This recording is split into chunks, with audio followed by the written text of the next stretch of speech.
നീ അതിൽ എഴുതിയേക്കുന്ന ഓരോ ലൈനും എനിക്ക് വേണ്ടിയുള്ളത്. നിന്റെ ഗ്രാൻഡ് മേക്ക് ഇപ്പൊ എങ്ങനെയുണ്ട്? പാരന്റ്സ് ഇല്ലാതെ നിനക്ക് എന്ത് മോട്ടിവേഷൻ ആവാനാ? അതുകൊണ്ട് ഞാൻ നിനക്ക് കുറച്ച് മോട്ടിവേഷൻ തന്നത്. ഇങ്ങനെ എന്നെ ജീവിക്കുന്നതാ നല്ലത്.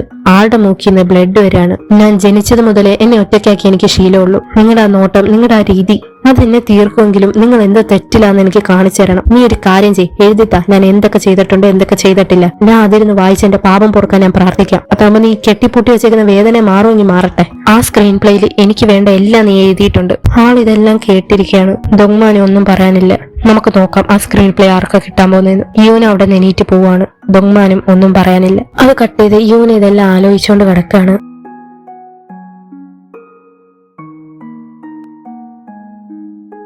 എന്നിട്ട് ദൊങ്മൻ കമന്റ് സെക്ഷൻ വായിക്കുന്നു. എനിക്കിപ്പോഴും ആ കുട്ടി ഓർമ്മയുണ്ട്. അവളിപ്പോ എന്ത് ചെയ്യുമായിരിക്കും എന്തോ. അവള് കൊണ്ടുവരുന്ന ആ ഗിംബാപ്പ് അത് അവള് തന്നെ ഉണ്ടാക്കിയതാന്ന് കാണുമ്പോ അറിയാം. അത് അവള് ഒറ്റയ്ക്കിരുന്ന് കരഞ്ഞോണ്ടിരുന്ന് തിന്നത് അതൊക്കെ എനിക്ക് ഓർമ്മയുണ്ട്.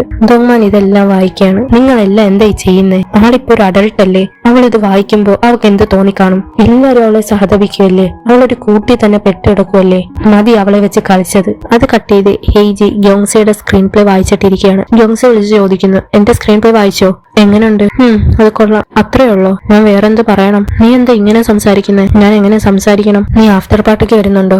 ഇല്ല, എനിക്കൊന്ന് ഉറങ്ങണം. ഹെയ്ജി കോള് കട്ട് ചെയ്യുന്നു. അത് കട്ട് ചെയ്ത് പാർട്ടി കാണിക്കുകയാണ്. ഗ്യോൻസ് വരുന്നില്ലേ? അവൻ ഉറങ്ങുവാന്ന് പറഞ്ഞു. ഓ, എനിക്ക് അവനോട് ഒരുപാട് കാര്യങ്ങൾ ചോദിക്കാനുണ്ടായിരുന്നു. അപ്പൊ ആള് നോക്കുമ്പോഴാണ് ഗ്യോൻസ് വന്നു.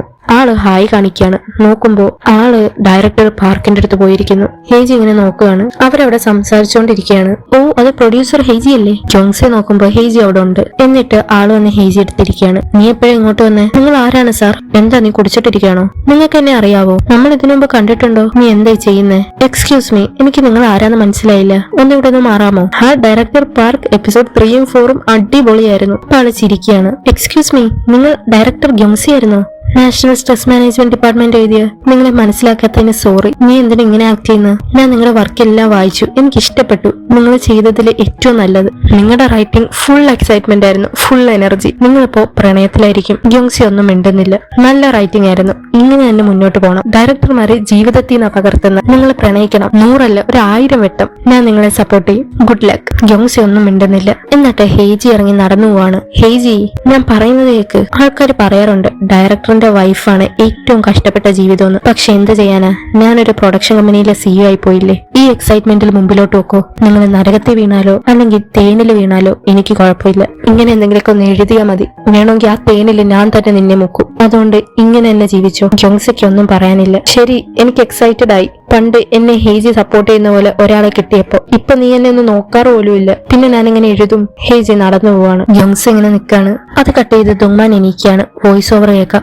വിഷമത്തില് ഞാൻ ഉറങ്ങാൻ പോയി. എണീറ്റപ്പോ വെളിയിൽ ഇരുട്ടാണ്. ഡിപ്രഷൻ എന്റെ മേലില് ഒരു ഇരുമ്പ് പോലെ വന്നു വീണു. ഇവിടെ യൂന ആലോചിക്കാണ്. നിന്റെ അടുത്ത് ആരാ പറഞ്ഞ ജിയോനെ മാറ്റാൻ? നീ ചോയെടുത്ത് പറഞ്ഞല്ലേ. പതിയെ സംസാരിക്കേ, എനിക്ക് നീ പറയുന്നത് കേൾക്കാം. നീ എത്ര ഇങ്ങനെ സംസാരിക്കുന്നോ അത്ര എനിക്ക് നല്ലത്. കാരണം ഞാൻ ഇത് റെക്കോർഡ് ചെയ്യുന്നുണ്ട്. നിനക്ക് ഇത്രയും വലിയ ഹിറ്റ് മൂവി ചെയ്യാൻ പോയിട്ട് ഇത്രയും കോൺഫിഡൻസ് അവിടെ നേട്ടുന്നു. നീ പറയുന്നതെല്ലാം ഞാൻ അന്നേ റെക്കോർഡ് ചെയ്യണ്ടായിരുന്നു. നിന്നെ പോലത്തെ ഒരാള് ജനിക്കണ്ടായിരുന്നു. ആളിത് ആലോചിച്ച് അവിടെ ഇരിക്കുകയാണ്. ആള് ഗ്രാൻഡ്മയെ വിളിച്ച് പറയുന്നു, മോൾ ഇന്ന് വരണ്ട, കുറച്ചേരം കടന്ന് TV ആണ് കേട്ടോ.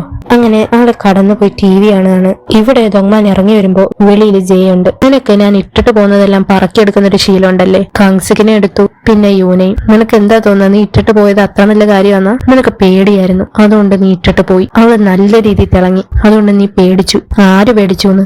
ആര് തിളങ്ങിയെന്ന്? എനിക്കും പേടിയുണ്ട്, പക്ഷെ ഞാനത് സഹിക്കും. അവളുടെ ആ തിളക്കം കാരണം എനിക്ക് കണ്ണ് കാണാതായാലും എനിക്ക് കുഴപ്പമില്ല. നീയാണ് അവിടെ ഇങ്ങനെ ആവാനുള്ള കാരണം. ആളവനെ ഇടിക്കുകയാണ്. ആള് നോക്കുമ്പോ ഒരു പല്ലിളകി വന്നിട്ടുണ്ട്.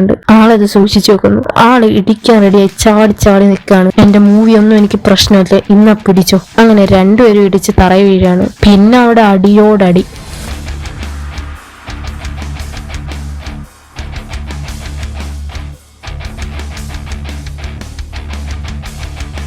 നിനക്ക് എറിയാൻ പറ്റുന്ന ആളാന്ന് തോന്നുന്നുണ്ടോ യൂന? അടിയിലൂടെ ആളുടെ കോട്ട് കീറുകയാണ്. അങ്ങനെ അവനെ ഇടിച്ചിട്ട് ആളിങ്ങനെ നിൽക്കുകയാണ്.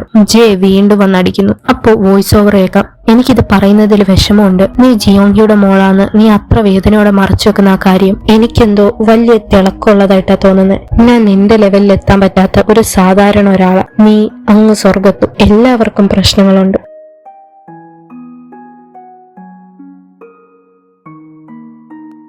എന്നിട്ട് ആളുടെ കോട്ടിൽ നോക്കാണ്. എന്നിട്ട് യൂനയുടെ വീട്ടിൽ വന്ന് മുട്ടുന്നു. യൂന നോക്കുമ്പോ ദൊങ്മാൻ എന്തുപറ്റി? എന്നെ പറ്റിച്ചു. ഈ കോട്ട് 1998 ചൈനയിൽ ഉണ്ടാക്കിയത്. ആ കഥ കള്ളവ. ഞാൻ ഇല്ലാത്തൊരു സോൾജറിനെ കുറിച്ച് ആലോചിച്ച് എന്റെ ജീവിതം മുഴുവനും ജീവിച്ച്. പക്ഷെ എനിക്കൊരു സമാധാനമുണ്ട്. എന്താണെന്നറിയാവോ? എന്റെ ജീവിതം അവസാനം വരെ ഒരു കോമഡി ആയിരിക്കും. യൂന നോക്കി ചിരിക്കുകയാണ്. ജോക്കറിലുള്ള മെയിൻ ക്യാരക്ടർ വിചാരിച്ചു ആളുടെ ജീവിതം ഫുള്ള് ട്രാജഡിയാണ്. പക്ഷേ നോക്കുമ്പോ അത് ഫുള്ള് കോമഡിയാ. ജീവിതം കോമഡി ആയിരിക്കണം.